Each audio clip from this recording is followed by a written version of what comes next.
Yeah, for real. Everything in For slow real? motion. Hello. Oh, Good no. evening, every sluggy. I welcome you back to the Starlake Observatory. I can't actually go slow. My name is Trip Starlake, and I'm here with my friends today to talk about The Ballad of Perilous Graves by Alex Jennings, a book about a tale of two New Orleans and magic and music. Are you um, going to switch in? hello, Faye. I will introduce you while you are busy. But yes, I'm brought here today with Faye, Dr. Toto Hex, and Realm. I'm a slug, you know me. What? Faye Oh my is a gosh. book fairy, and they're also sassy Hi, and I'm cool. Faye. I'm a book fairy and I'm sassy and cool. I'm sorry. Yeah, that's totally Faye's voice. Yes. 100%. I didn't know you came back so quickly. Damn. I know. Good Yeah. job. Wow. How about that? How about to your right, Faye? Who's that? That's Dr. Toto Hex, the smartest science turtle, and your Ocean Onechan. My Wow, Faye, you Ojanechan? wow, Faye, you got my intro exactly correct. Wow, Wow, I'm so wow. impressed. Very cool. This is an aquarium we have built. Absolutely. I'm very happy to see everyone back. It is nice. First one of March. Yeah. Mhm. Yeah, who are you? Well, I didn't You just can't say pop in first for one of no March. We reason. only do one book stream a month. I You can't know. say first one. First one of Only the one. month. It's Never whatever. mind. Whatever. I need that time, honestly. February was very slow and fast. Yes, True. I agree. Hi. Hello, welcome. Oh, it's the real Faye. Welcome back. Faye, Welcome. you We were here the whole introduced time. you, but I was here the whole time. Yeah. oh, yes. Yeah. I was not slamming my head on my desk all Oh well. no. Thank you for being here, Faye. I appreciate you. It was good. Hello. All right. Will you Wait, still did Rob introduce me? actually introduce? No, Realm didn't still hasn't introduced. Okay, cool. I'm just, kind of just hanging out. We I pop introduced in, you, pop Faye, but you out. can introduce yourself A too. magic I did a genie. really scuffed. No, it's perfect. I just wanted to confirm that it happened. Yeah, it happened. Indeed. You even introduced Toto, which I you got know. the Oh, Onechan thing. Yeah. Faye, I am yeah. so Perfect. impressed. Perfection. Yeah. Hi, I am Realm, Professor, Guided Stars local jazz enjoyer. Yeah. Happy to see everyone here. Yeah.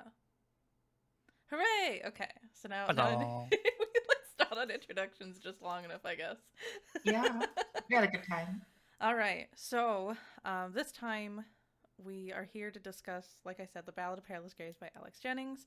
It is a story about New Orleans and magic and jazz music. Basically, it takes sorry, my words all got messed up. There's Perry and his friends are sent on a quest to go save or find the missing 8 songs from Dr. Professor, he's a character, his piano, and if they Yeah. don't, it might result in the end of like all of New Orleans and NOLA as we know it. Yeah, so okay, my understanding is after like Hurricane Katrina, it created this like alternate reality version of New Orleans called NOLA. Yeah. And there's like 2 stories going on, and we'll talk about those. But like, yeah, like some like what are they? Like, elementary school kids? Like they're like 5th graders? Yeah, they're like 5th graders. And his Yeah, sister's like a couple so years younger too. yeah. So they're like tasked with this quest from this magical piano man to go save the songs. Yes. But it takes some twists and turns, and it does not go as expected. Mm-hmm. Yes.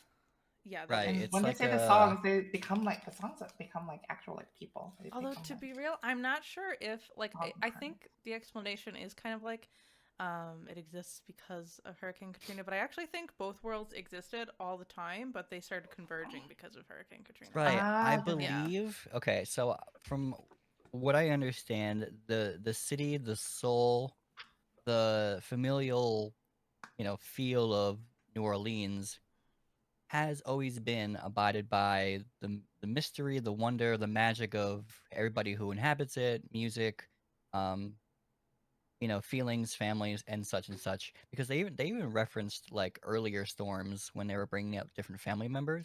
True. We talked about a Mhm. storm in like '66, so um, it does bring up the storms in a way that's just like, well, this is part of like New Orleans' identity, like, Yeah. and all of it can be referred back to how magic influences the city.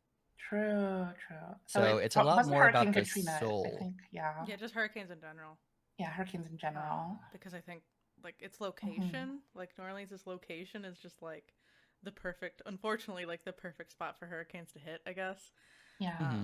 So yeah. Don't they have like something called for it, like a hurricane's row, or that type of Is it? I don't know. name? I'm trying to think. Okay, they use the word like haint, but that is more like a ghost spirit thing. Yeah, And they say like the haint of all haints Yeah, or the haint of something. all haints is gonna destroy Yeah, the world. and I think that's kind of like the embodiment of the storm, who also becomes like a person. Yeah. Who's It actually was multiple fun people. seeing Haint outside of like the Appalachian context. Oh yeah. I've never seen that word before, so I was like intrigued. I've heard it all my life, like being raised in Georgia, so it's not like outside the realm of possibilities. It's just kind of funny that like I got to hear it in reference to like Louisiana. Yeah, I thought it was like a Georgia thing. Like that's how they refer to ghosts. But like I don't know, I don't mind it being anywhere else. Of course, it's fun. Yeah. So you have like New Orleans, which is like kind of normal, but there is some like magical aspects of that. Yeah. And then you have NOLA, which is like they've got like sky trolleys and magic schools and like music is magic. Ghosts are just hanging out. Yeah, and then there's just like zombies and there's just like the dead part of town where like all the like undead people live. And some of them are cool and some of them aren't. Yeah. Right, which like if you go to, because I went a couple years ago. If you like talk to a lot of locals, they'll just say that like New Orleans has a very magical feel to it. Not, I don't want to say, I want to say it literally magical, but like the way they described it was just like there's mysticism to it, and they've lived there all their life, and a lot of people who live, like you see Perry's family and then their family before them, they all know that like this is something special, whether it be because they actually have magical properties or they just love New Orleans so much that they just know it's like, somewhere they always want to be. Yeah. Which then they contrast like how everyone reacted to it, with why did I forget his name? Dr. Professor? No, the Giacomo? I hated No, Dr. Casey. Professor, just the Casey. name. Yeah, Casey, Dr. who Professor. left and then came back. Casey. Yeah. Oh, was that like a Staggerly Jones or something? Yeah. Staggerly was like the 8th song, I think. Something like that. I wasn't there were counting. A lot. I know. I don't know which song he was, but he was the one evil song that was out to kill the other songs. Yeah. Because he was crazy. Yeah. He was just a bad dude. Bad man. Actually, we can talk about Dr. Professor because like the story starts out with Dr. Professor like showing up and singing a song. But honestly, just a couple chapters later, he shows up again after. So the main trio, they're named Perry, or Perilous is his full name. Perry, Brandy, and Peaches. His friend Peaches. Brandy is his little sister. Yeah, and then Peaches is basically like a tiny Wonder Woman. She's she's just really strong. I was like, she's just a superhero. Yeah. It's never no, it is explained why, but it's like. But they just like a lot of the book is literally just like, oh yeah, but like for most of it, they just kind of accept it. They're just like she's just exactly. Peaches is just really strong. She can pick up a car. Who can't pick up a car? It's the scene where she picks up a car and then she goes, or Perry goes, "How can you pick up a car?" She goes, "What? You never tried? How do you know you can't pick up a car?" Like they just kind of glide over, which there was a lot of really great funny. lines in that. Like it was just like, which is such working with younger kids. That is such a younger kid like reason that you just kind of gloss over, like, yeah, whatever. All right, cool. So you can't. I never tried. How about that? Oh, or the part where Brandy is like asking like this Staggerly Jones, who's like this crazed gunman basically, and she's like, "Do you want to hear a joke?" And he's like, "No." And she's like, "Well, I'm just asking you just to be polite, but I'm going to tell you anyway." It's so I do like that the You're kids act right. like kids, but they're very brave children. Yeah, yeah. The characterization in this book is very good. Yeah. Yeah. Yeah, gosh, what was I gonna say? Oh, just basically to get so everybody knows the basic gist. So, Peaches asks Brendy and Perry for help to help her find something that she had stolen from her. And she basically takes them to a graveyard. She's like, I'll be right back. And she just like goes into this, like, it's a grave, right? She just goes into a grave. They're like, huh, where'd she go? Okay. And Dr. Professor shows up. And at some point in this conversation, because he's like, you kids shouldn't be here. You're in a graveyard. Peaches comes like bounding out because she like can't get the thing that she lost, which ends up being the letters to her that are from her dad. And she really wants them back, but I don't actually I didn't go through like line by line in the book to like remember exactly, but somewhere along all of this, Dr. Professor gives them the quest to go find the Right. 8 missing songs. Yeah. Because Is it 9? Is it 8? Is it 8? Hold on. The synopsis says it is 9 songs of power. You're right. Well, they only want 8 because one of them is freaking evil. Yeah, one of them is evil. Yeah, one of them is Yeah. Staggerly. Yeah. Yeah, and they have escaped from the piano that maintains the city's beat, and without them, NOLA will fail. And yeah, it's distinct that Perry, Brandy, and Peaches, they live in NOLA. Because very shortly after, we switch perspectives to a character named Casey who lives in New Orleans, which is different. A different place. Kind of. But yeah, they go on their quest shortly after that. Basically, they start it. There is some resistance from the parents, which I was like, well, that's nice. Yeah, it's instead of just like not telling them at all, you know? Yeah. I did Yeah. like that. Yeah. Yeah. Because sometimes like the people go on a quest and they're just like, oh, we'll just worry about our parents when we get back or We'll just tell something. them later. Yeah. Like the Lion, Witch, and Wardrobe kind of does that, or like other guys just Yeah. like, oh, I guess we'll leave. Yeah, but they go home and they're like, yeah, we gotta go. But their dad doesn't want them to leave because it turns out their grandpa has like gotten kidnapped or has gone missing. They're not really sure. The Daddy Deacon. Yeah, Daddy Daddy Deke. Deke. Yeah. Yeah, and I think Perry is convinced that he's not dead, that he's just been kidnapped, but his parents are not so sold on that idea. But he knows that Daddy Deke is alive. Yeah, all this entire time I was like really trying to place where this was in the world, because they go to Daddy Deke's and watch Scooby-Doo, but also there's magic. Yeah, Like, and it was hard to place like what time period we were in for a little bit too, Yeah. until they were mentioning like Hurricane Katrina. It's like, okay. Yeah. Because there was like reference to some like old cartoons like Thundercats. Yeah. But then I was like, Oh, yeah, Thundercats. Right. Oh, what you just told me? no, Thundercats. Oh. No, I'm kidding. Oh, okay. I was like, no, wait.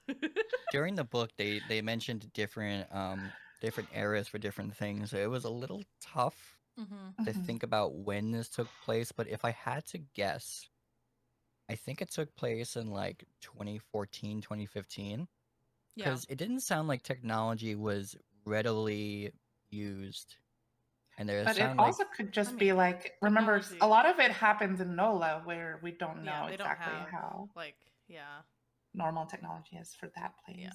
I also think That is technology was true. pretty readily used in 2014, but Yeah.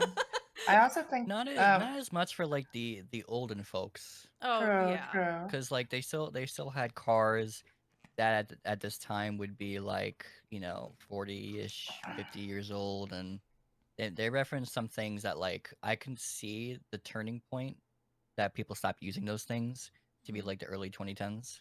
Mm, I see. yeah. I am not sure. It was tough to Yeah, It's no, hard to place sometimes. I think it's like 2014, 2015 because they talk about burial bombs, but yeah. Oh yeah, you're right. They do talk about burial Oh, bombs. they also talk Yeah. about Obama. Yeah. That's what we said. Burial Yeah. bombs. Burial bombs. Oh no, that totally slipped my mind. Sorry. It's fine. The chapter's called that, so Yeah. yeah. I do think that was very funny. I thought the audiobook narrator did a good job with his impression. Yeah. of Obama. Yeah. Gosh, so yeah. Because the story flips perspectives a lot in this book. The first perspective that we've switched to, aside from Perry, is like the main perspective, I think, but there's a lot of other characters as well. Yeah, Perry's like the central character. Yeah. But yeah, there's quite a few main characters. Yeah. Yeah. We switch over to Casey, who lives in New Orleans, and he has recently moved back to New Orleans. Even though he doesn't have a lot of family there anymore. He does have a cousin there that he reconnects with. And there's a lot of dialogue on how Casey is a trans man and how that all came to be and how he broke up with his girlfriend because he really had to return to NOLA. And I thought all this was very fascinating and cool, but it kind of didn't build to anything. We just found out about this one dude's life.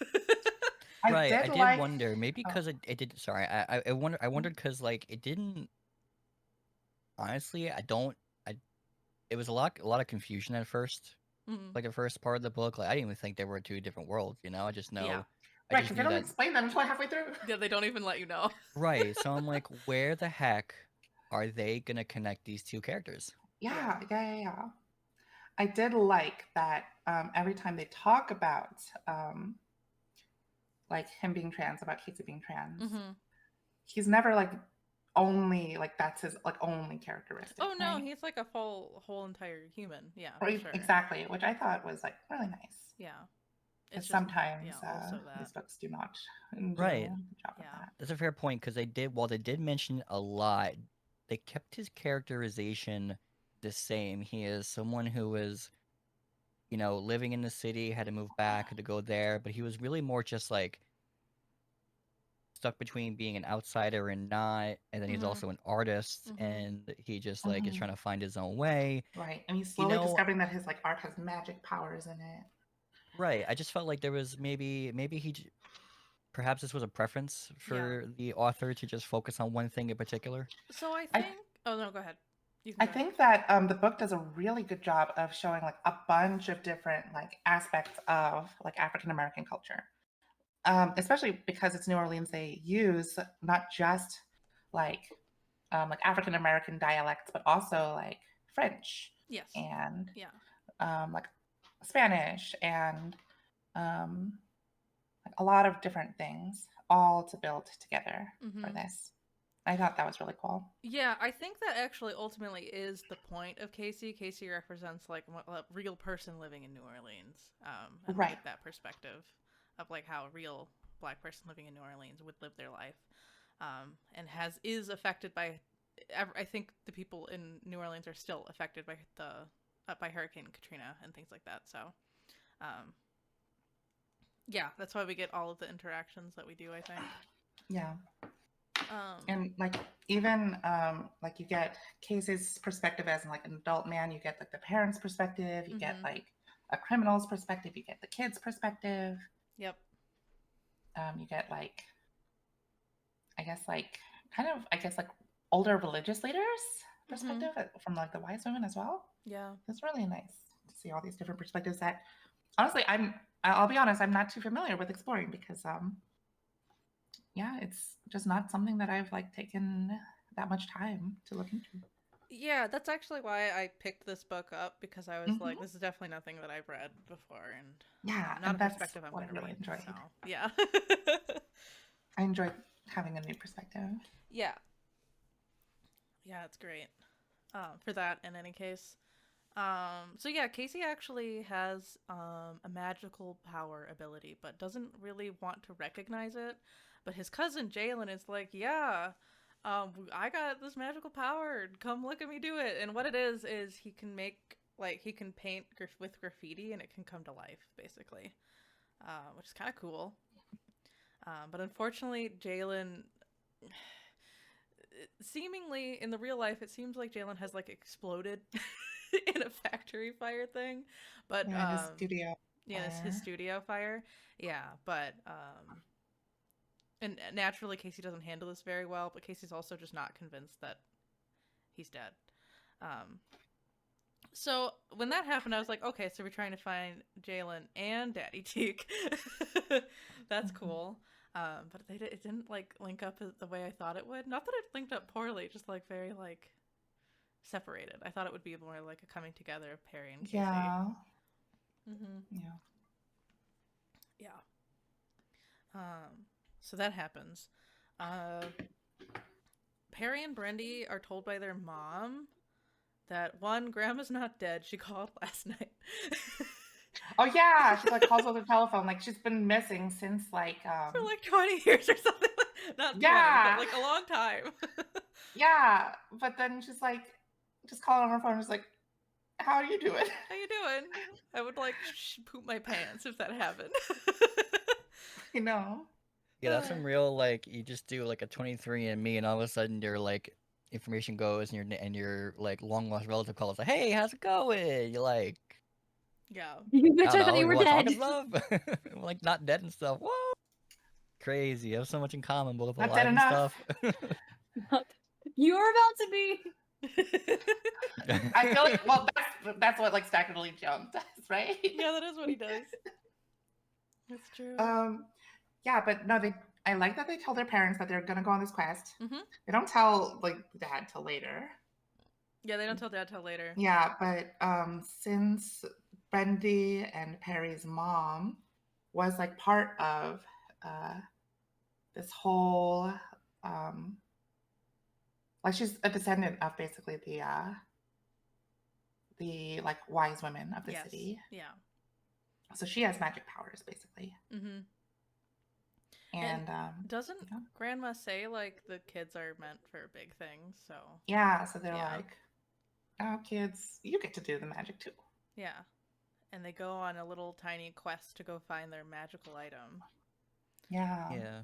I'm not sure exactly like what circumstance led to them talking to Professor to get on this quest. He kind of just wandered up to them. I think I think like he the does. He literally just walks up to them in the graveyard. yeah, like he Oh, seems like okay. he's introduced earlier in the story where he's like kind of this like cool music playing guy who just like randomly teleports in and like everyone celebrates when he shows up. Yeah.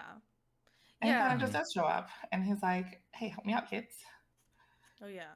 So I like that for like Dr. Professor and like Staggerly and like the songs and those anybody that's like a mystical being has like a reverb on their voice.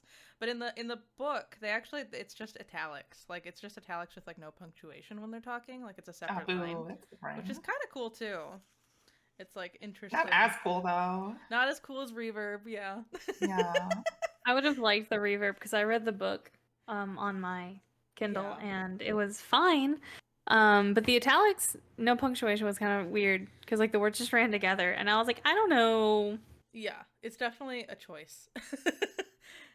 But the reverb made it really clear who was talking, which is kind of why I read it in tandem, so I could like get both experiences. That's fair. Yeah. Yeah. I also think like the AAVE, like hearing it and reading it, I don't know. It was just like That's true. It was fun. It was fun. Mhm. Like it's a very different like Oh. Yeah. style. Mhm. First thing I thought of, which I'm very happy the book also came up on, was I'm like, you're gonna like give them this big ass quest, and you're gonna give them no tools to do it with. No tools. What did you do? And then the It's mom's true. like, what? They call You out did on- what? Yeah. I know. I like that. I like that they actually call this man out on his bullshit because one of the other like themes is like grown-ups are just big kids. They also don't know what they're Yeah, doing. they don't know what they're doing. Yeah. Yeah, Dr. Professor kind of sucks. I think Faye's right. Yeah. At first he's just like, help me Professor find my is as interesting songs. as his And then they're like, you do realize one of these songs is a freaking murderer, right? Yeah. Wait, what did you say? Say about Dr. Professor Faye? I said he's as interesting as his name. As his name, I see. Yeah. Yeah, he kind of He's just as qualified as he's his like, name, yeah, as in qualified. neither. Neither? He's not a doctor nor a professor. Yeah. Yeah. I actually found like because Mom was like, what the heck?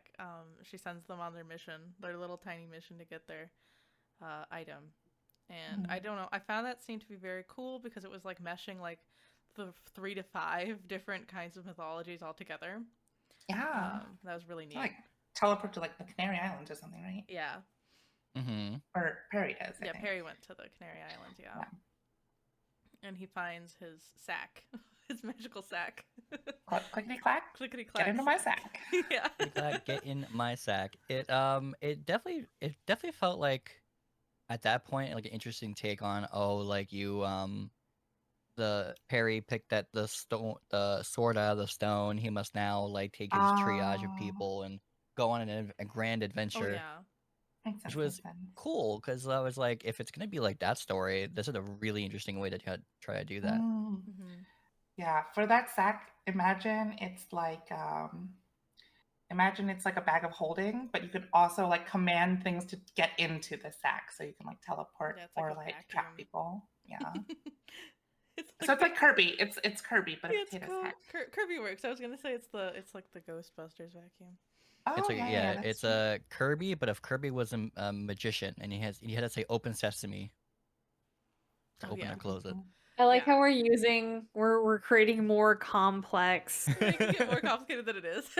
We're making it more Imagine a- complicated to explain it. Now imagine a particle accelerator, right? So imagine a grocery bag, right? But there's a black hole in the grocery bag. It's a vacuum.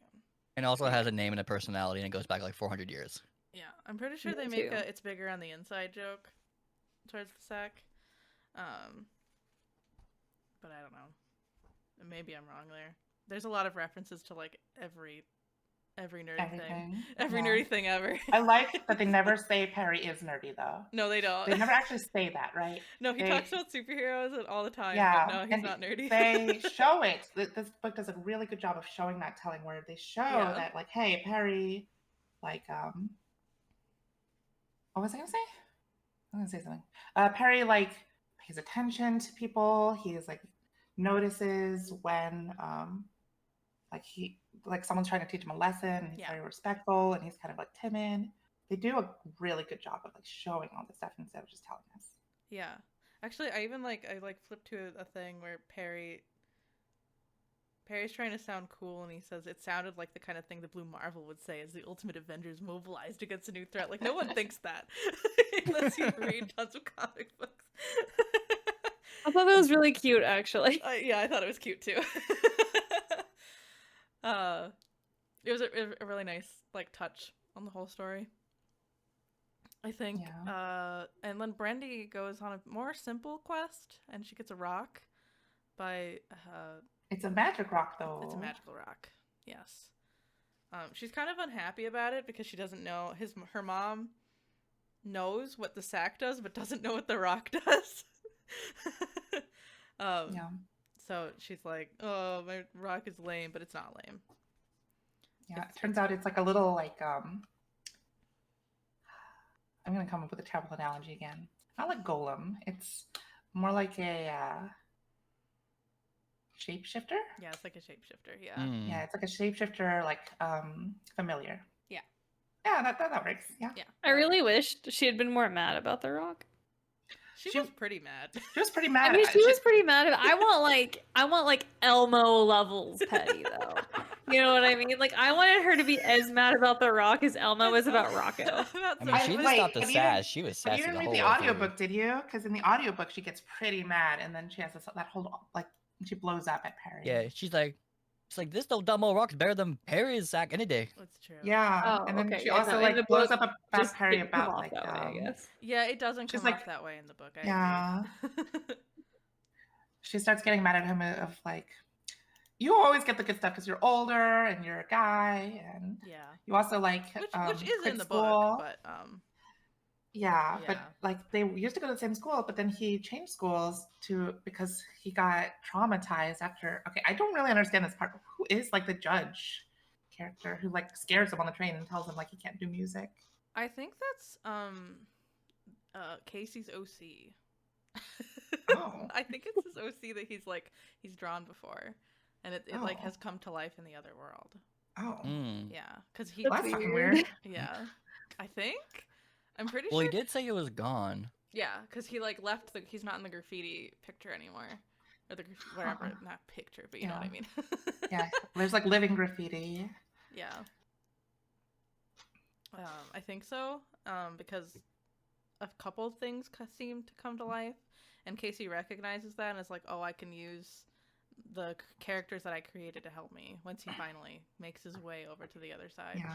Yeah, it's weird because the judge is basically not mentioned at all except by Casey in passing. Right, I thought it would be a bigger deal. Yeah, I thought it would so be like too. part of like there were like quite a few villains, but none of them They're just were there. really all that tied together. Like Staggerly Jones was like working for Yakumo for a while. Yeah.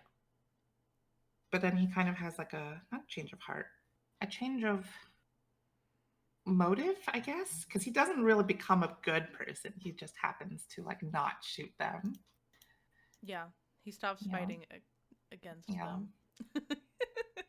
He's still like a song about a crazy murder hobo. So Yeah, pretty much. So yeah, they go on their quest to find the ghost, not ghost, a song. Sorry, I read the word ghost. Oh, I do that too often.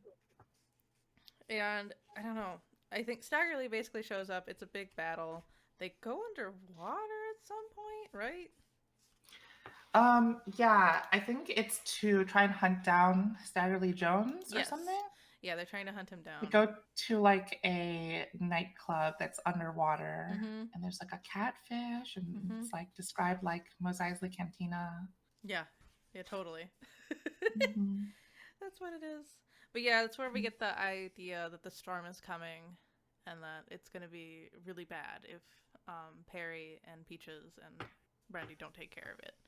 Yeah. Um, And then that's also when they first face off against Staggerly Jones, and he like almost shoots Perry, but they're able to like get into the his magic bag just in time.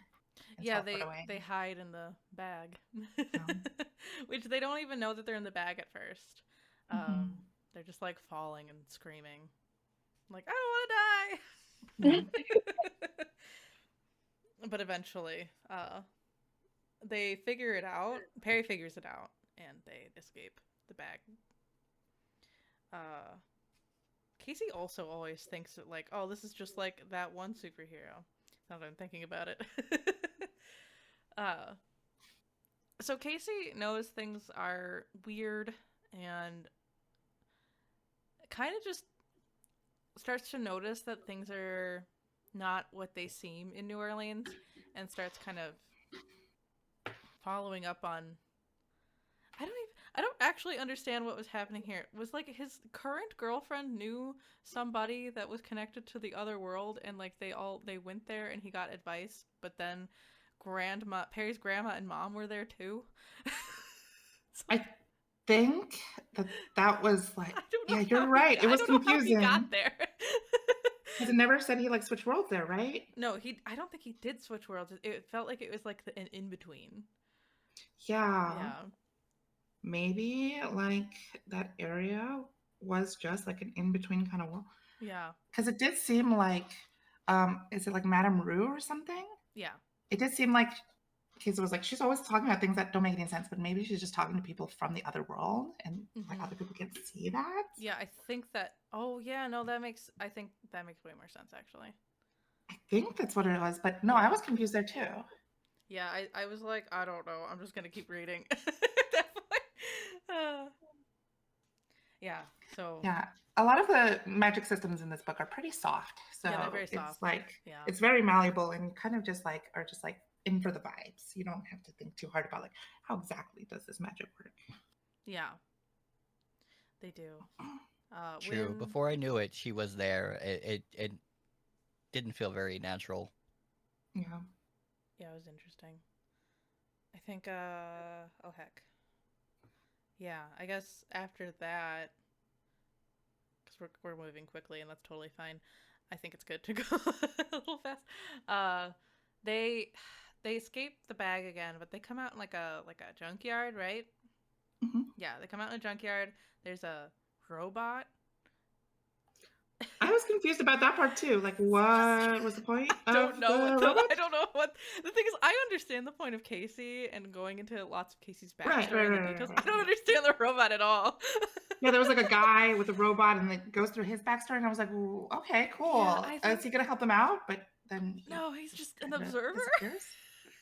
Yeah, I mean, there is a song there, and they get the song. Right. they capture Bullhead the Betty.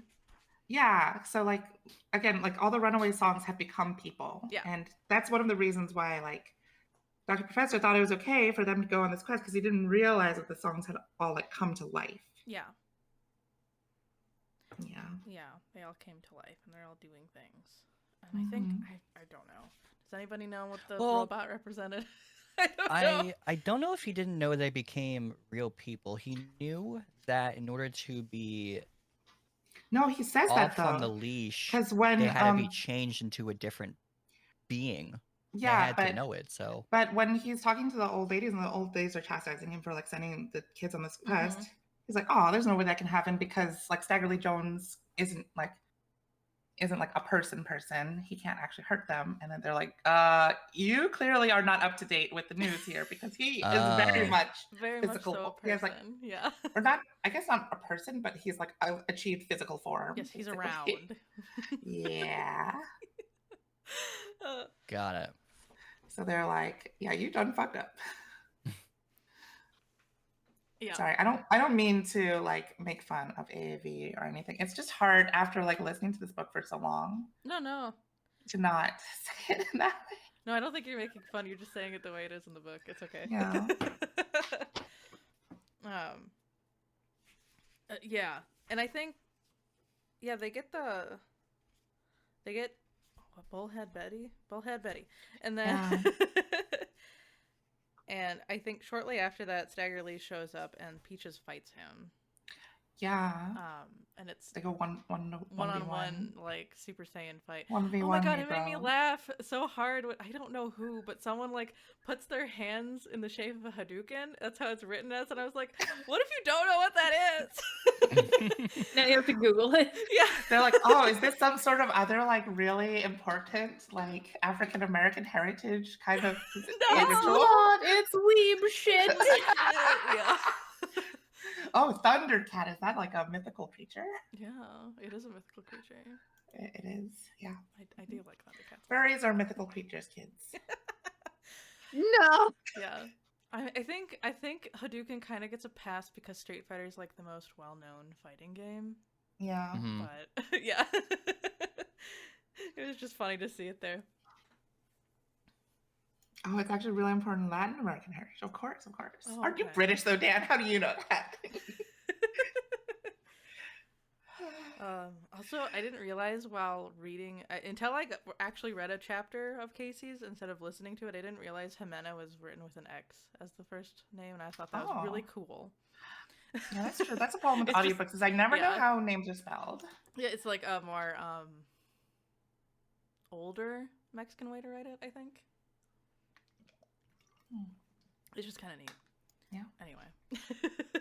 Wait, Yeah. it's a Kamehameha. Oh, of course, yes. That's important to the Hawaiians. King Kamehameha. Wait, they like reference Dragon Ball Z at some point too. Yeah, they do. Remember. They totally do. Yeah. They're like facing off like Goku and Vegeta from Dragon Ball Z or something. Yeah. I think Dude's it's actually not during this time fight us those too. references, and it was kind of funny because like I'd read them, and I'd have to like look up and remind myself when and where I was. Yeah. Yeah. They also did a lot of good metaphors in the book too, not just like references. It was Right. full of like similes and metaphors that made the writing. They did. The imagery was very good in this book. Yeah. Yeah, so Peaches goes toe to toe with Staggerly Jones. We also haven't explained like Yakumo, but like Yakumo's the guy who Oh yeah, Yakumo. stole Peaches' dad's letter, and then he's also like the same person as what's his name, like Larry or something. Yeah, as Larry. Yeah. Yeah. Okay. Are they like the alternate dimension versions of each other, or like I was very confused by this? Okay. So some of these characters that we were talking about are actually based on real people. So I'll tell I did some research on this. So I'll tell you what Wikipedia told me about Yakumo. So Koizumi Yakumo was a real person that lived in New Orleans for a period of time. His actual name is Lefcadio Hearn. He's not Japanese. He's actually just a white guy that adopted a Japanese name.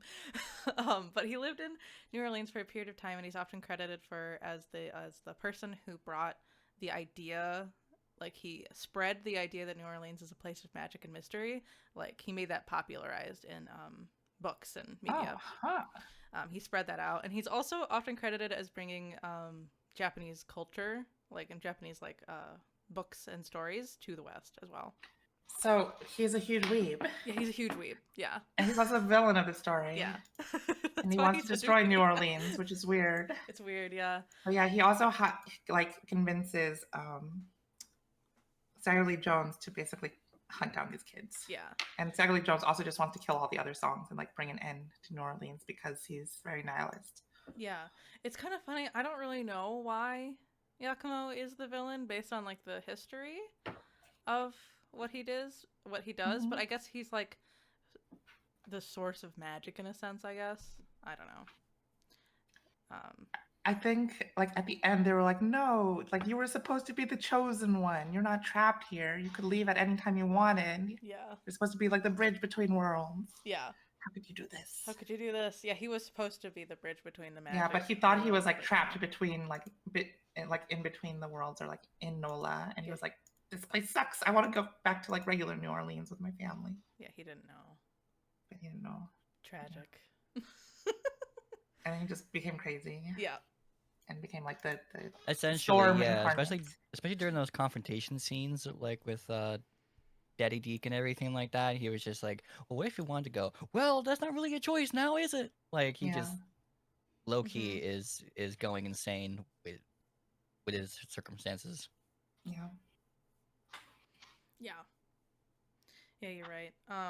With the Stagger Lee and Peaches fight, like neither of them really win, but Peaches is really shaken up by it. Yeah, because she's like never lost before. Yeah. And then now she's like, oh my god, I could actually die. Yeah, she's like faced with her own mortality at the age of 10. And they just I thought this was so funny. They're just, the kids were like, we're done, we're going home. And they just go home. Yeah, they actually are like, we're done with this quest. Let's go home. Like, this is scary. And then they actually like talk to their parents and are like, hey, we're back.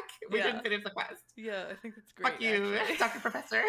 Like, your quest sucked. Yeah, heck you, Dr. Professor. But then Grandma's there and they're like, wait, Grandma, I thought you were dead. And... Yeah.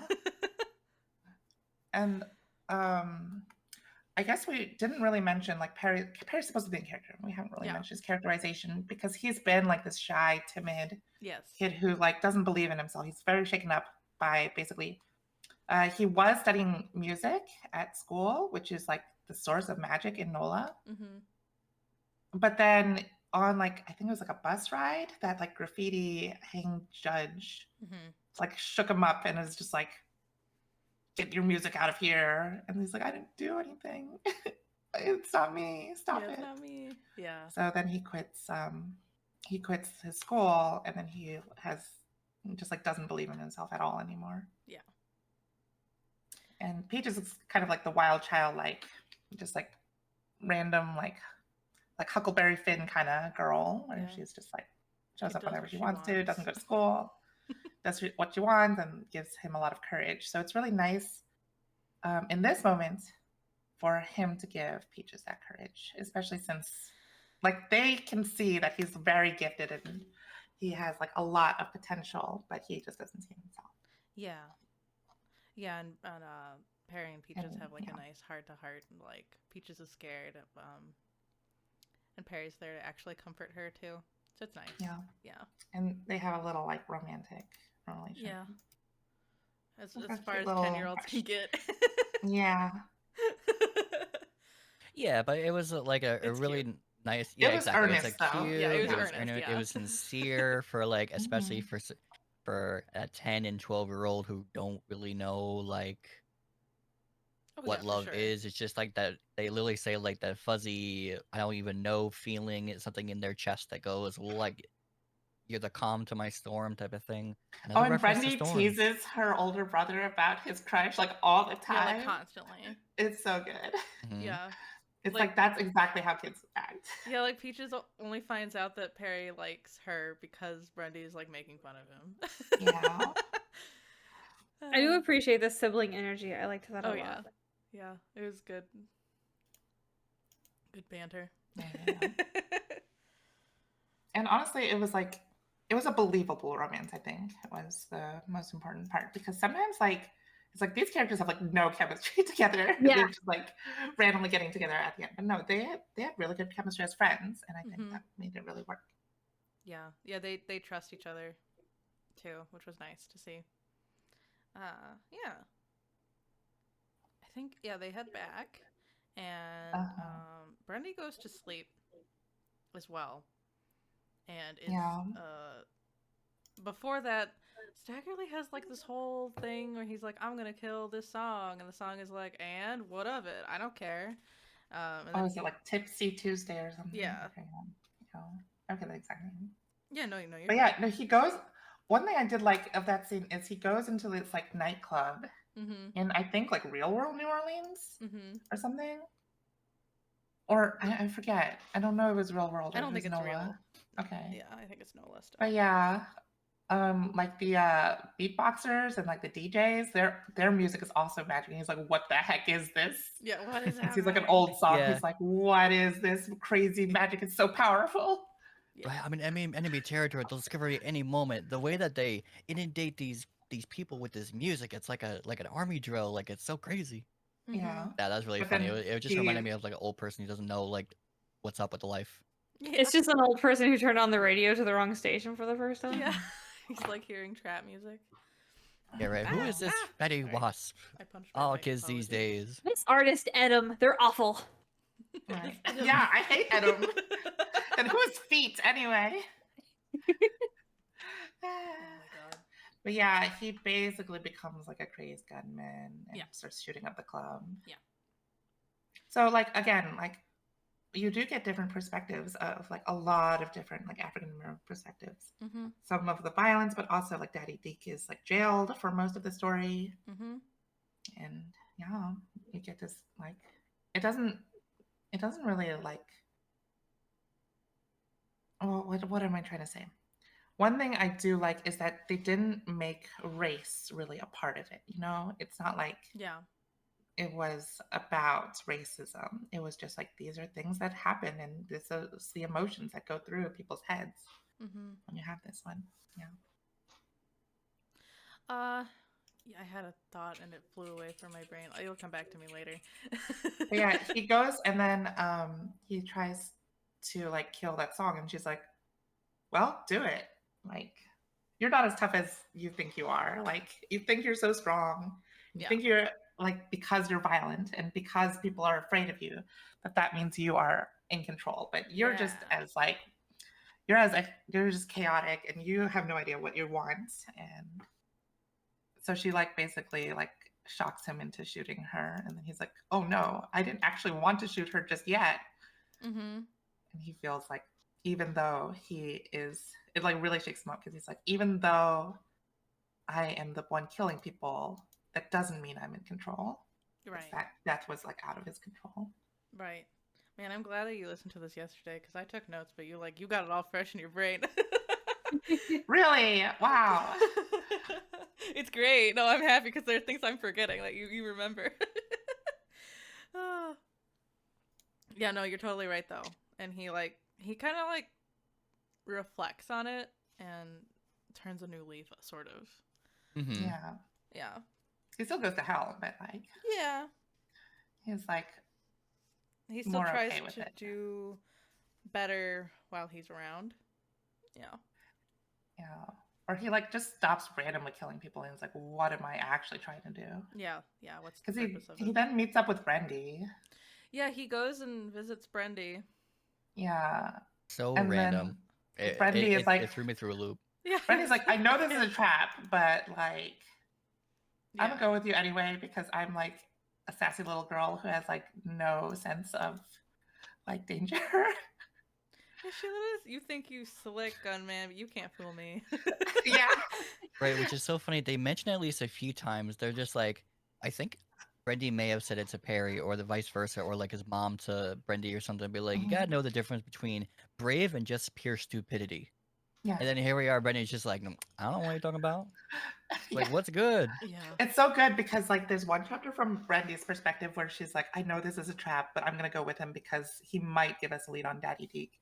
And I have like my magic rock in case I need to get out of a pinch here. Yeah. And then it switches over to Staggerly Jones' perspective. He's like, this girl is so annoying. She won't shut up. I thought it was hilarious because she just keeps It was so talking good. the whole time. I know. And he's those like, kids. if I can ignore half the things she's saying, then this is even like tolerable. But like, come on. He like regrets everything. Like, you don't want us to root for the man here because he is. I mean, I feel kind of bad for him. Yeah. Yeah. And They she did like bring up- she tells that joke and then like he actually enjoys it. It's like a really long joke, so I It's I a can't really say long it. joke. I could probably But she does a find thing it. where she's like, yeah, this joke is about like Brendy and her friend, but not me, Brendy. It's a different Brendy. It's a different. And he's Brandy, like, yeah. And then my friend like Maria, but not Yeah. really me. I'm just like doing a yeah, thing. it's like he's like, so it was you. And he's like, no, it wasn't me. Yep. It was my other friend who was named Brendy. Yeah. It's so it's like dumb kid antics. It's like some like ghost story, and then at the end, like the punchline is like it was a monkey eating a banana or something. Yeah. I didn't get it, but It wasn't apparently very Staggerly funny at Jones all. found it very funny. It was not funny. It was like a kid joke, but that's all right. Yeah. Because Staggerly has probably never heard a joke before, so. And then he puts his like cool purple hat on her. Mm-hmm. Is it purple? I forget. I don't It's know. like a fancy. There were lots hat. of colors. They talk about like blue velvet suits But yeah. and Yeah. Even if I do agree, I do think that like Staggerly teaming up with Brandy is kind of random. I enjoyed it though. Yeah, I like it because she's not actually scared of him, even though she's like 8 years old. She's like really sassy and it's like, I'm not gonna respect you just because like you're scary. Just because you're Yeah. scary doesn't mean people respect you. That's true. Yeah. I like that line too. Yeah. Yeah, fear isn't the same thing as respect. I think that's another lesson. Yeah, she's braver than I'll ever be. Go, Brandy.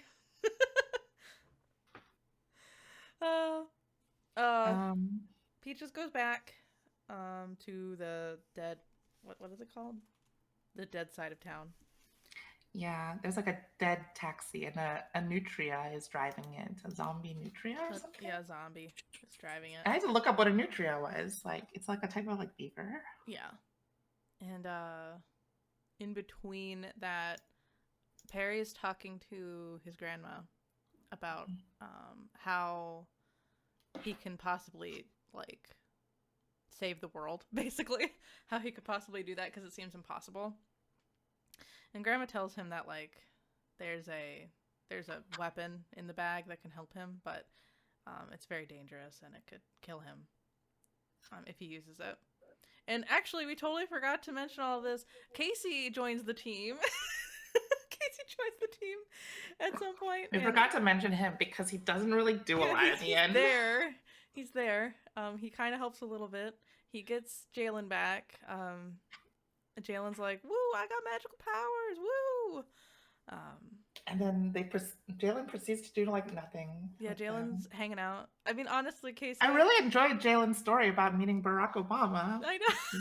He's goofy. Yeah. I know. Barack Obamas. No, what was it? Barry Bucky? Obamas. Barry Obamas. And yeah, it was funny because they like don't. They just Like they complete like Casey kind of like completes his story arc at like, that point. at 75% through the And then- book, Casey completes his story arc. Yeah. And then he shows up again at the end. Yeah, he does. I don't know. I mean, it's all right. I just thought that they would merge better together. Yeah, Mhm. that's like my one problem with this book. Like I enjoyed Casey's character. I enjoyed Jalen. I enjoyed like what was happening. I just wish that it meshed better. Yeah, I thought overall, I think this book was a fun ride, but it was really chaotic at times. Mhm. And again, like I like seeing like the different perspectives, but there were parts where it did mesh well, and then other parts where you're like, you felt like he wanted a character to represent something, and he kind of forced it in there. a little bit, yeah. And it kind of like lost it to the plot. Yeah. He kind of Yeah. does at points. Yeah, absolutely. My biggest issue is you'd get like all these little details, and they're itty bitty microscopic details, and they all mean something. And it's cool, but like, and they all add up and come to fruition to some degree. But you just get so overwhelmed in the Yeah. little shit, Yeah. There's a and lot that of really little bugged shit. me. I did like the book, for the record. I'm Mhm. not like all doom and gloom about it. I really enjoyed it. I thought it was a lot of fun. It was just all the little details I had to keep track of that I was just like, I don't even care. Right. Well, I was saying before with like how like the author probably preferred to talk about certain things. I think that those things really like stuck out, Yeah, Yeah. which absolutely. made a couple things fall short, like how Casey and Perry's story kind of meshed in. Mhm. Yeah.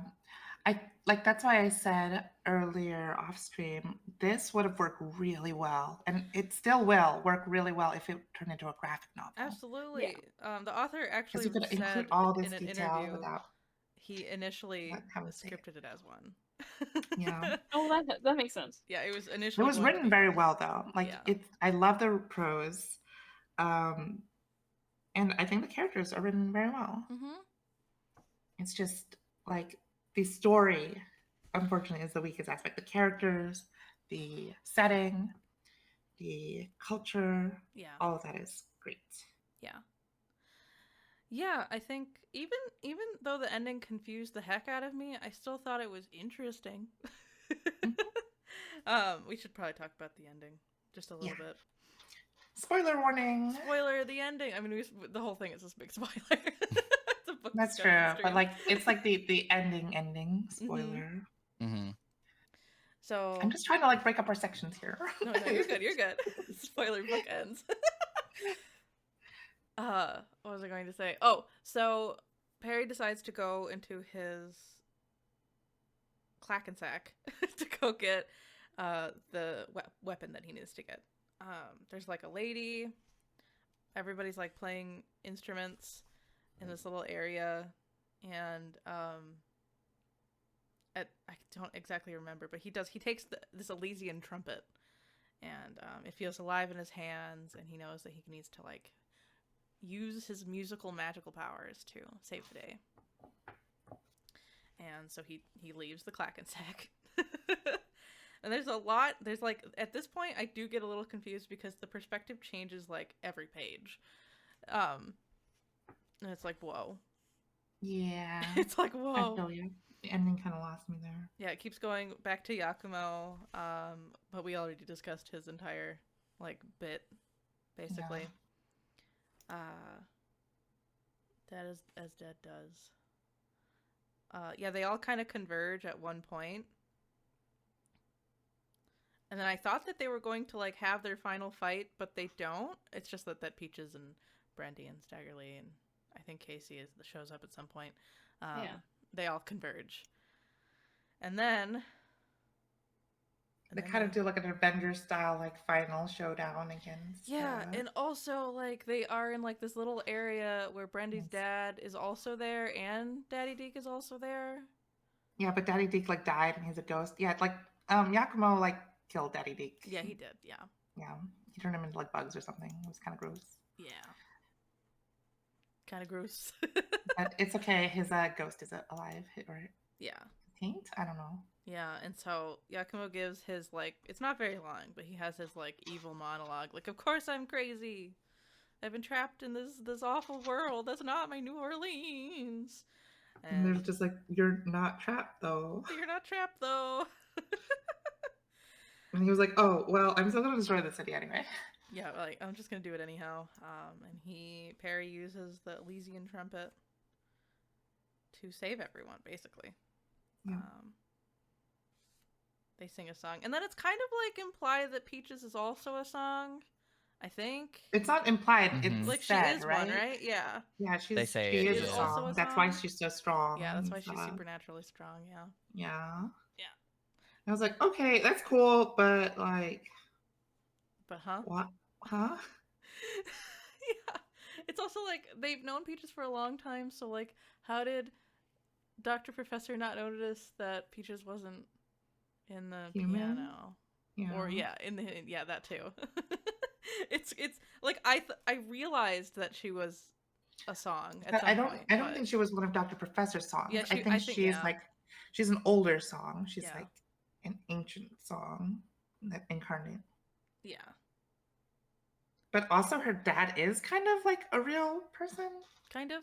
But also I guess he's a song too. Yeah, I think they are like one song and they got I separated. think the Yeah. point is like her dad is an even more ancient song who got forgotten. Yeah. And he was like, okay, but you can't be forgotten. That makes sense. You have to live on. But then they sing her song, I think. Mhm. Yeah, they sing her song. And she like goes into Perry's head as a song and sings through him Yeah. at one point. Yeah. It's like, I don't know, super magical power time. Yeah. They win though. Yeah, and And they then- win. And then I think I fell asleep and I don't remember exactly what happened in the end. That's okay. Basically. Or I just remember like Casey was there and then Perry was kind of like maybe he was dead or maybe he was there, but it was like Yeah, he's not sure. In this new version of the song, he's like, "Oh, it looks like Mr. Casey." No, it's not Mr. Casey. This man has a full beard. I don't know. I'm just gonna play the rest of my song, and Casey's just there. Like, 'cause I pulled a couple of stunts with like looking like older versions or different versions, Mhm. and I was just like, well, are they aging or are they not? Yeah, I actually think Casey's just there to make it so Perry doesn't die. I'm pretty sure that's why he's there, because he's holding him into reality. Mm-hmm. Yeah, I think that was Casey's role, and then Perry sings a new song about Miss New Orleans, mhm. and they are hold on. I think Yeah, I think the trumpet is supposed to kill Perry though. and yeah, it that's is why, supposed like, to kill him, his but it grandma didn't doesn't. want him to do it. Yeah, it doesn't. But end did up it? killing. I don't even know. It does and doesn't. I think it's the thing. Like, Perry's afraid to die, but then Peaches talks to him like, "Well, even if you die, you're still here because we can see ghosts and like communicate and do all these things anyway, so it doesn't matter. Mhm. Like, don't be afraid." And so like, he has like the what the heck is the thought? The courage to play the trumpet. And he doesn't die, though, because at the end of the book, he's asked if he wants to go back to his magic school or not. And And Casey's there, and I guess they're just living in NOLA now? no, the worlds have converged, basically. Oh, right. Yeah, the worlds have converged, and so there's, like, people who are not, like, normal people. There's, like, why are there animal people here? And, the college and the schools aren't sure what to do, but Casey's there to like help out. Right, Yeah. right. We're like, yeah. Or at we have least to, like, he thinks give he's them a test to see where we could make them a student. And Yeah. stuff. He thinks he's gonna help out, but then Jalen materializes back into New Orleans and he's like, "Yeah, I'm done here. I'm going by." And he leaves.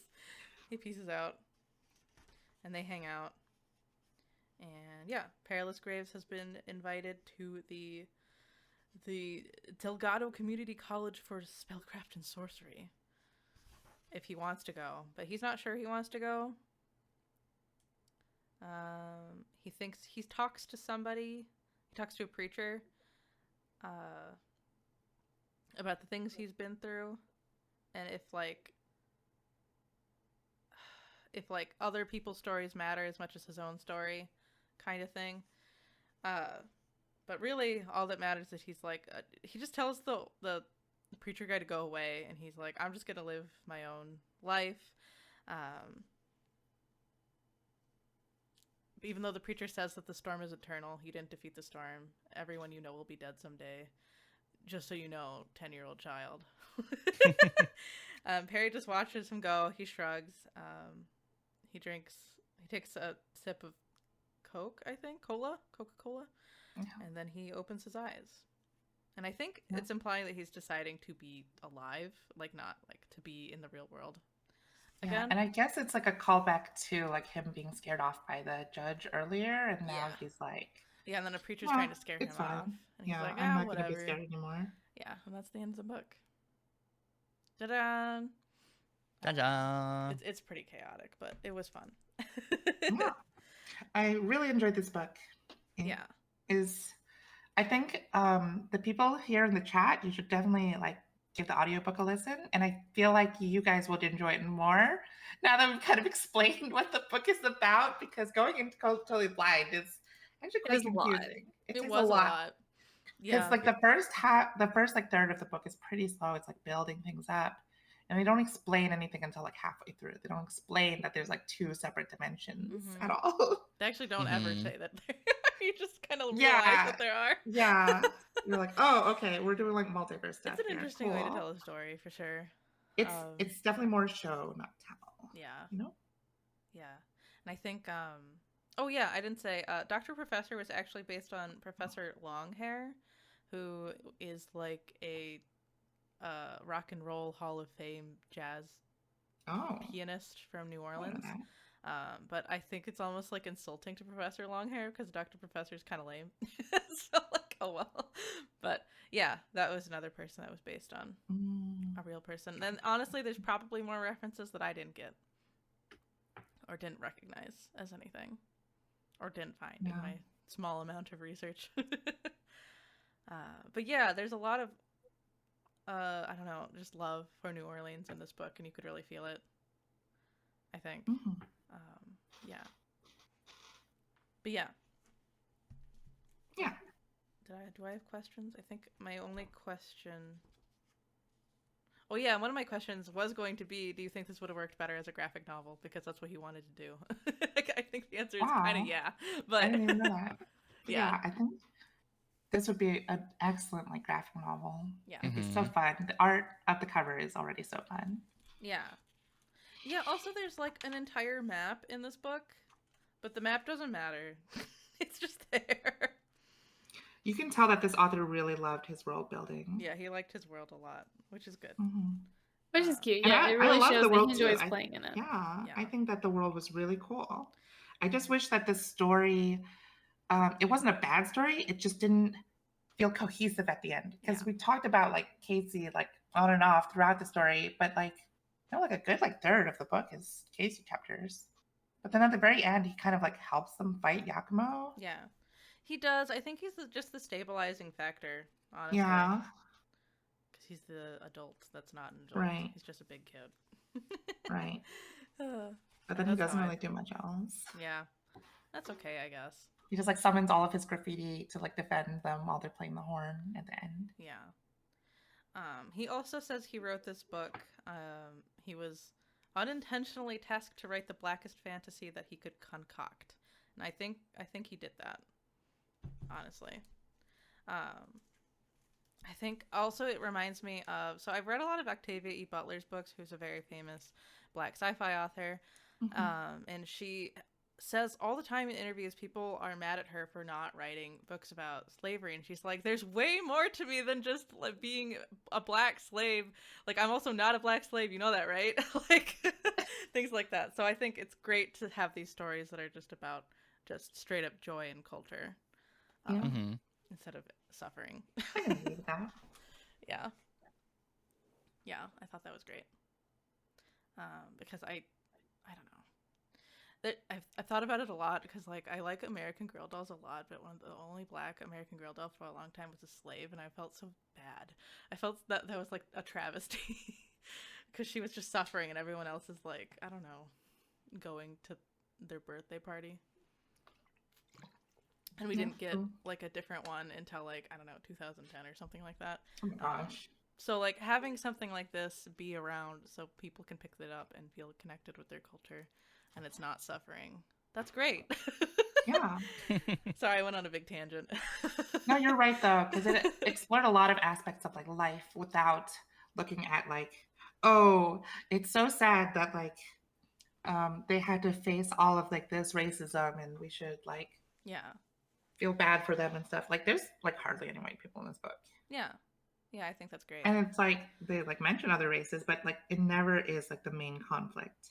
Yeah. Not to say that like, oh, racism doesn't exist in the real world, but it's good to remember that there's stories outside of just stuff about race. Other shit happens sometimes. Yeah. Other shit happens in people's lives. Yeah, there's more to it than that. Yeah. Yeah. Than suffering. Exactly. Yeah. And it's a really nice celebration of like music and art and culture. And I think I really liked how a lot of times like voodoo and like these kinds of things are seen as like a negative, right? Yeah. Or they're like used by like the villain of the story and stuff. But Yeah. No, in it's this all book, just no, it's like someone just normalized. chilling. Yeah. Yeah. Oh, I do have a question for you, Realm. I felt bad because you said this was like magical realism, but it's not really magical realism. But so really, it's not a question. Just sorry, it's not magical realism. It's just Um, fantasy, I mean, mostly. it's magic planted in a realistic cultural So upbringing it's of a lot like of people from New Orleans. yeah, it's Sure. urban fantasy. Yeah, Yeah. yeah, I think if it was just like the Casey stuff, yeah, that would be a little more like magic realism where it's like more tied in the real world. But there's yes, so much magic stuff going on. It's almost like this is not a really good example, but like similar to how like Arcane was like it's a Oh, separate, like totally like fantasy world Yeah. that had like realistic politics and like technology in it. mm-hmm. That's what Nola kind of felt like to me. Not in the sense of culture, but in like the Oh yeah. scope of the world, like how different it is I from the guess I real get world. that. I guess to me, I interpreted it ultimately in the end as an urban fantasy. But I mean, yeah, that works too. Yeah. Yeah, yeah. But yeah, I think I don't know. I don't have any other questions. The world is like not really like Arcane at all. Yeah. Like that is an awful example. I'm not Yeah. thinking of good analogies today. No, you're good. I think. Hold on, let me see. I don't know. Yeah, I think for when I was thinking about this book, I was really conflicted as soon as I finished it because I was like, "Oh, this was confusing. Oh no, they're gonna hate it." But I'm glad it sounds like you didn't hate it. It is a confusing book, but I think in like for this book, you kind of just have to like go with the vibes Yeah. and not really think too hard on like, oh, what is the symbolism behind this, or like, well, how does this magic system work here? It's Yeah. kind of just like, Yeah, you really just have to like get in the car and let the book take you wherever the hell it's gonna yeah. Mm-hmm. And I think like I would have been a lot more critical of this book had it been not something unique that we've read, Yeah. you know? Because like I was like okay with just like being taken along for this ride because it's exploring a culture that I am not familiar with. Yeah. Yeah, I guess that makes sense. go. Yeah, I really enjoyed it. It was a lot of fun. I mean, I don't have a lot of notes on it. It was what it was, and it was really nice. Yeah. It was different. I liked that. Mm-hmm. Yeah. I liked the magic system. Mm-hmm. Yeah, I don't even know if I've ever read a book that takes place in New Orleans before, so I Yay. have, but I like the realistic reactions to kids doing shit. Oh yeah. It was just like, why are you sending these kids on the fight? You send my kids on the what? The what? Yeah. Now? Yeah. Yeah, I thought this is also really like a very ambitious book, and I think it achieves a lot, and in some parts it falls flat. Particularly Yeah, you said today, this I was think. this author's first Yeah, book, this is right? his debut book. Yeah. Mhm. That's crazy. That's really impressive. Yeah. So yeah, I look forward to seeing what else he'll write. Hmm. Yeah, I also follow him on Instagram. He seems like a very like wonderful like he just really loves where he lives, which is Louisiana, and just a cool guy. Like I like having trans representation in this book, and Yeah. they portrayed the trans character positively. It's just that, Mm-hmm. like, they didn't really end up doing anything. I know they were just there. Yeah. It is funny. It is funny. I don't know. Some people are going to argue that like having a trans character is just like, oh, you're just adding the representation. And I guess, but is that even a bad thing? I don't think it's a bad thing. I mean, it's realistic representation. Yeah. So like, Yeah. for why? Just let him do it. Yeah, just let it be. Mhm. Yeah. Right. It is a very pertinent part of a lot of people who are from Louisiana like had to go through.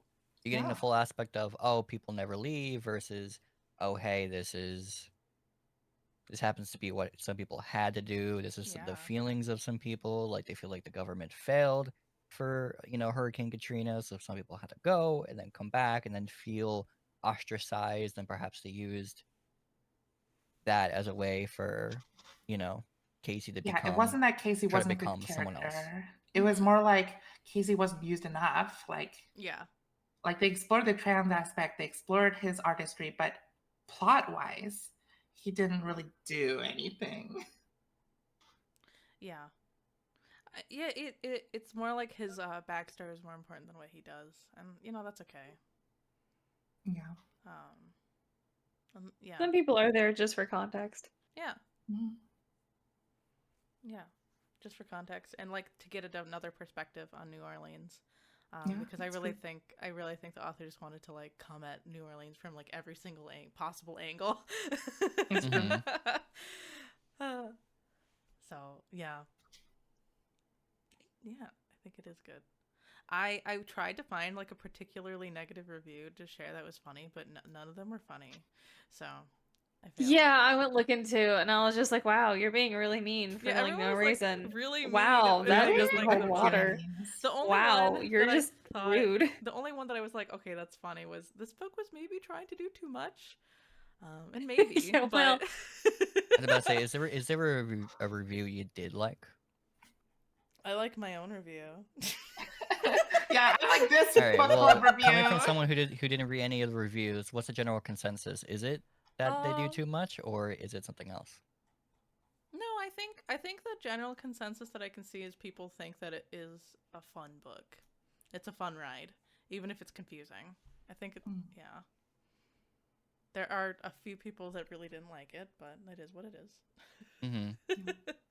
It also seems to me that people had a much harder time getting into the book via physically reading the book than listening to it on audiobook. And I think that I don't know. I have to look up what the audiobook the voice actor Graylin Bryant Banks is the narrator. He does a really good job. So I think it helped a lot. I gotta start listening to the audiobooks because I just I worry that if I don't physically read it, I'll stop paying attention and lose it. I totally understand. That's fair. That's fair. That's why, yeah, if I really want to like pay attention to what I'm reading, I kind of do both. Which is not always accessible to everyone. So, yeah, it's not always possible. I just also feel like I'm never in the car long enough to read a book, like audio-wise. That's fair too. Honestly, I'm a little jelly about that. I do as little as I can in the car. I try to. If I can make other people drive, it's happening. I understand. But yeah, I think generally people were all right with it. Yeah. Yeah, I think a lot of people, if they couldn't get into it, they just put it down. They have it set as DNF. Did not. I look forward to a graphic novel version of this. I think that would be excellent. Oh yeah, I think not that this book is bad, but I think it would be even better. Yeah, I want to see Peaches fight Stagger Lee. Yeah. I want to see like a cool art style for this, a very unique art style. Oh yeah. Yeah, I'd buy it. Ooh, especially if they did like 2 art styles, one for one world, one for the other. Oh, that would really help. Or they just got 2 different artists. That would be cool. That would be cool. Like one has like basic normal colors and the other one's like ultra vibrant. Yeah, like JoJo's. Yeah, I think that's how it would be too. You could do like a comic realism and then like not I don't want to say cartoon-esque, but like a or like a more like stylized, you know? Yeah. Yeah. Yeah, that would be a lot of fun. Yeah. Yeah, it would be a lot of fun. I agree. And I understand now why this book was nominated a lot. Even though it was like a debut author type of situation. That doesn't happen very much for like various like fantasy awards. So good for you, Alex Jennings. I hope you get another book. Another book deal. I will say the book price. Now, book prices are already kind of but then like it was like $16 for this book. Yeah. And I don't want to be cheap, but goodness gracious. I know. And that I think is because of the publisher. It absolutely, and it's fine. I'm not like blaming anybody. Like I happily bought the book. I'm good with it. I'm gonna gift it to my nephew. Call it a day. But nice. It was just one of those things that I was like, I saw the price and I was just like, oy vey, fine, whatever, let's go. Yeah, that's why I got it from the library. Unfortunately, this book is published by Red Hook, which is a what do you call it? Not subsidiary, but a publishing little thing. of a division of Hachette, and Hachette is like notorious for overpricing things. Mm. Cry. So, yeah. Like I would have understood the price if they had more music in the audiobook. Yeah.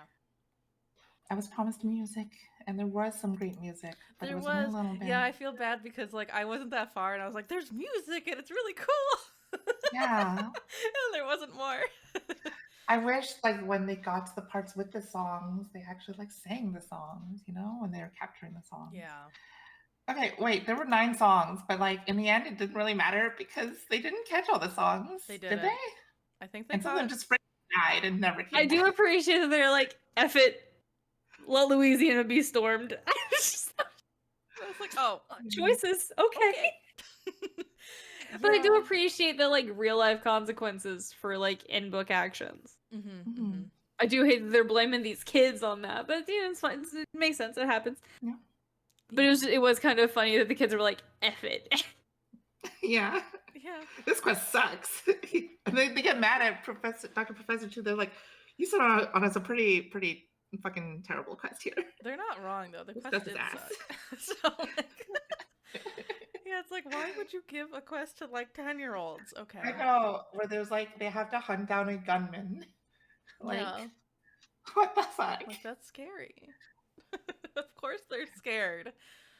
Yeah. Yeah, Dr. Professor started out cool, and then he kept getting less and less cool. He really did. But I think that's also like I think that is a theme of the book though, of like Perry learning that like, hey, these people that I looked up to my whole life also don't know what they're doing. Yeah. And he kind of confronts his grandma at the end of like, you're just gonna lie to me just like all the other adults do. Like, you clearly don't know what's going on either. Yeah. Yeah. Yeah, I So, think yeah. it's fun. You don't see it very much because it often gets like shot down, I think, by publishers, but like having an adult book but have like kids be the main characters was pretty cool. You don't see that a lot. And it didn't feel like I was reading a kid's story, even though the main characters were kids.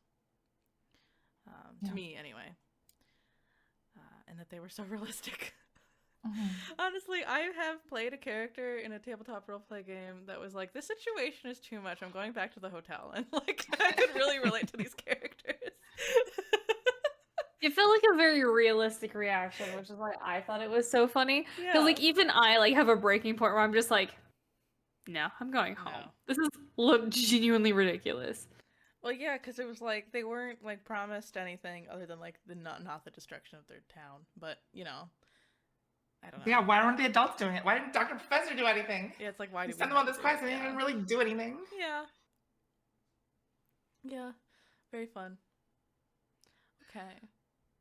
Well, I mean, we can keep talking, but we can also give our ratings if we'd like. Sure.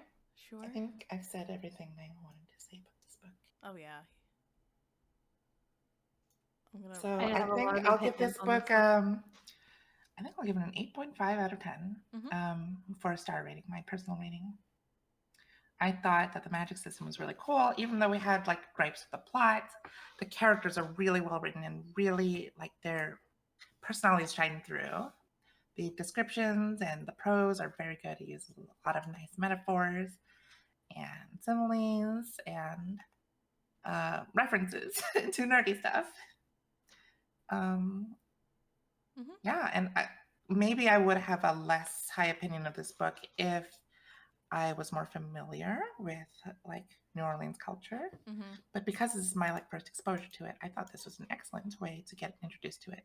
It didn't feel ham-fisted at all. That felt like very very much like Spirited Away, where it just like brings you to the world and then doesn't really explain anything. It just like treats it as real. For select ratings for how much I would recommend this, I would say a 7. Like you really have to like slow down and pay attention and maybe like read it twice to get what's going on. But I think if you have listened to this book club all the way through, that you have a much better understanding of the book and what it's like setting out to do than us going in blind and like having to figure out halfway through that, oh, this is about multiple dimensions. for sure. I will do a star rating of a 7.5. Mm. I did really like it. I thought it was fun and unique. I'm only giving it such a low rating because it is confusing, and I think anybody who goes into it blind will get stuck. Like, I personally left a lot of notes. Like I said, I'm going to re-gift it to my nephew. I left a lot of notes in the books and in the margins, so that way, like, he has an idea of what's going on. Oh, that's sweet. For a regular rating, I will go higher. I'll give it an 8 for a regular rating, just because, like, as a book, super enjoyable. Would suggest. I like that it's a no. It doesn't put kid gloves on for you, even though it's about kids. Mm-hmm. All the characters react realistically, which I love. I hate when characters react like too perfectly to something. And I kind of appreciate that it's a book with an ending where the characters technically failed. Yeah. I think that's fun. I think that's unique. And then I think that it's extra cool that there are real world consequences for that quote unquote failure. So I really like that. Neat. Yeah, you're right. Mm-hmm. Do you want to go?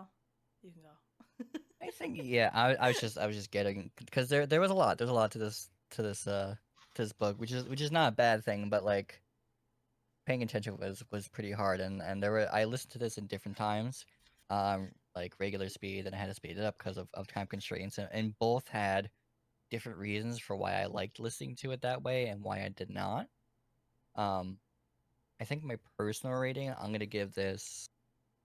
I'd say probably like a 7.5. It is something I don't really get to think about often, but it is something that I have interest in. Certainly, it's just one of those things that like I just never really comes up. So, very happy to see it, and very happy to see it in such a book that you can feel a lot of passion for it. So it got me intrigued more than just I'm reading it because someone told me to go read it. So Mm-hmm. hey, have fun. Um, recommendation. I would say I'd probably give it a 7. I don't know a lot of people who would personally enjoy this book. I just have a lot of people who like to read like sort of one-off things, um, but of popular or conventional themes. So, um, if someone wanted something that came out of left field, I would definitely recommend it. It's just there aren't very many situations where I could give it to someone and say have fun. So very solid. If I get the chance, I would recommend it, but I don't get those opportunities to. Yeah. Actually, I think my ratings are the same as yours, Realm, but for different reasons. So I give it a 7.5 as a star rating, because I did find it to be a little all over the place at times. But I overall think that Jennings did a really good job at building a story that he so obviously loved. He put so much like joy and his soul into the story, and you could really feel that. All the characters were like full of life and felt like people you could actually meet. And that's like not the easiest thing to write. So like kudos to you. And I think I don't know. It's just a really fun story. It's kind of like you don't have to turn your brain off for this story, but it's like just let the story like take you on a roller coaster ride, and you can enjoy it. As for the slug rating, I think it's a 7 for me, just because not because I don't think the plot is not interesting to other people. I think like we should be giving this book to other people that like they're not regularly like basically if you're like not black, you probably don't have these experiences or this kind of culture. So I think it's good to get that kind of a perspective. And what else was I going to say? Oh yeah, I think that it's a 7, maybe even a 6.5 for the print version, and like a 7 for the audiobook, because I think it's a little bit harder to get in. It's very dense and has very unique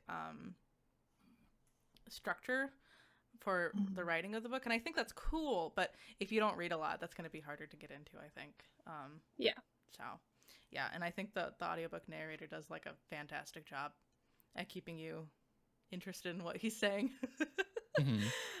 So yeah, I think that's my conclusive opinion on Yeah, you should definitely like try this book if you want exposure to like different cultures that you're Yeah. not as familiar with.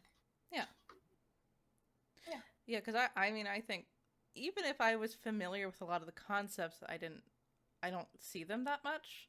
Yeah, So and it's more like how the people like treat the cultures because like you see voodoo stuff and you see like soul food stuff, but it's Mhm. sometimes played as like, oh, the evil villain in like Princess and the Frog uses yeah, the voodoo magics and stuff. It's like, no, it's yeah. like this is part of their culture. Um, I have a question for you guys. Oh yeah. Do you think that this would have worked better if Casey's story was just cut out entirely and the author wrote a different book solely about Casey? Oh, but then who would have like prevented Perry from dying, like totally dying? I'm sure you could come up with Yeah, that's like true. He could have a just done reason something he else. doesn't die. He could have Yeah. just been Peaches or something. Literally Yeah. anybody else.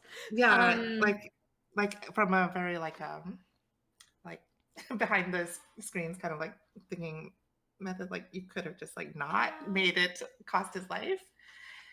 I'm not sure because I think Casey provides like the like his perspective of having like real world New Orleans like lived experience helps True. make like the storm, like the terror of the storm feel a lot more scary because it's not just like this fantasy storm that's going to take out Nola. It's this real life hurricane that's going to destroy real life New Orleans, and I don't know. I guess it ups the stakes a little bit.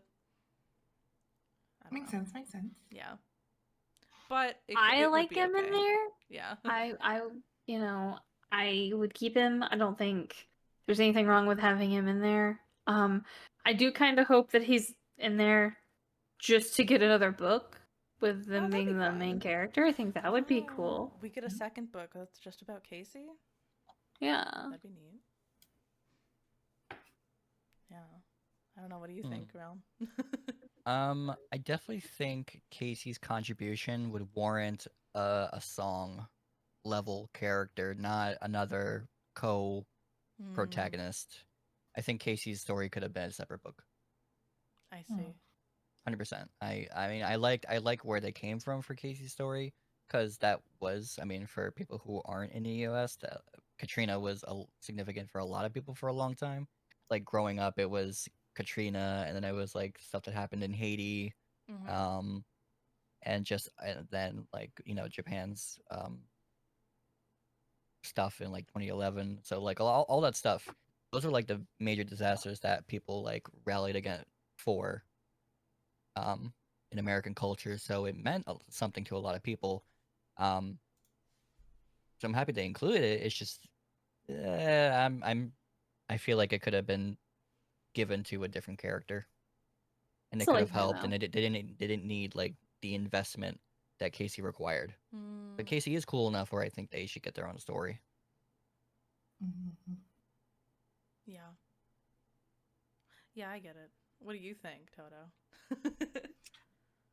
It's hard for me to say. I feel like if they had their own story, maybe they could have gotten some more focus on them because I Mm, really enjoyed Casey's story.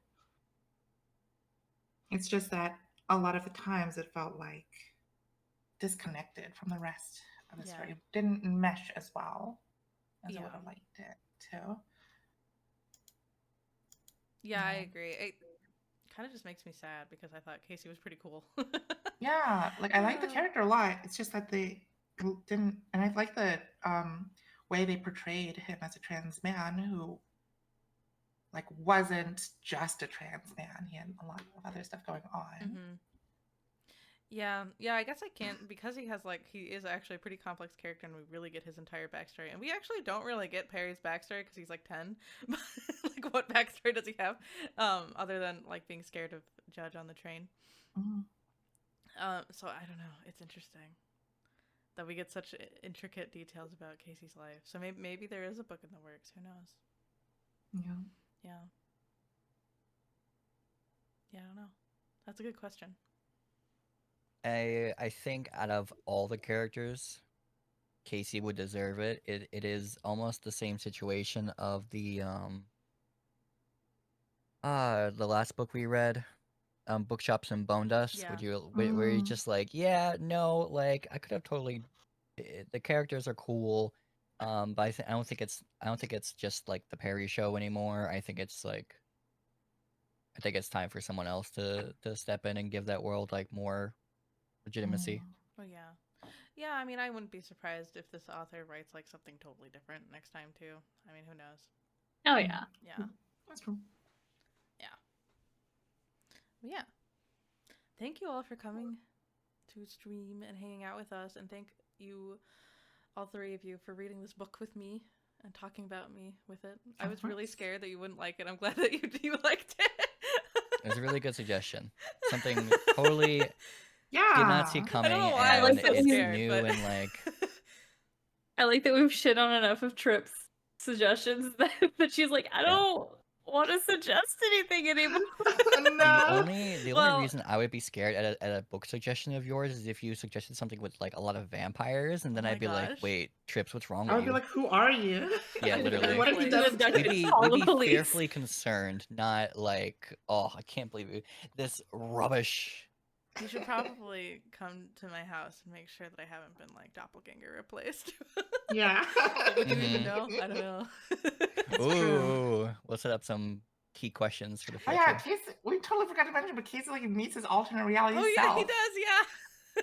That didn't like Does. come up later at all. Like It it was- didn't do anything. Yeah, it wasn't mentioned because it doesn't do anything. Yeah, it's a I weird know. thing that happens. Yeah. But oops, that's not what I meant to click. Wait, there we go. Egghead. That's what I need to type in. You're an egghead. Whatever. Oh no. Here we go again.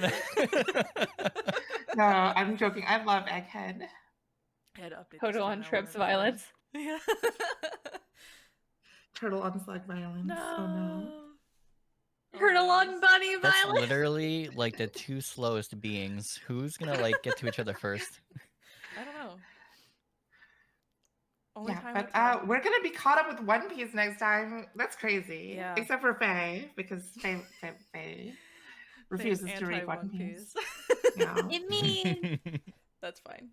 The Also, rebellion. follow my I'm not even I'm not sorry. crying. I don't even feel bad. Oh, yeah, you're not. I mean, honestly, it's okay. It's fine. Yeah. I bake with my time. Oh, Or yeah, I'm no, that's packing to fair. move. Yeah, no, That's you're true. busy. That's what you do. Shoot, I was going to. Oh yeah, we are meeting on March 19th to talk about Egghead arc and however far we get, whatever the latest chapter is in Egghead. That's the extent that we'll be Yep, discussing we're it. gonna be caught up by next time. Yay. Yeah, so we will be up to date. For our next book club, I have ideas, but I think I'm just gonna talk to them with you for like just a minute off stream about it, Okay. and then I'll Okay. announce it publicly shortly afterwards. So. Mhm. Yeah. So. Thank you Yeah. all for being here. I need to make a raid message.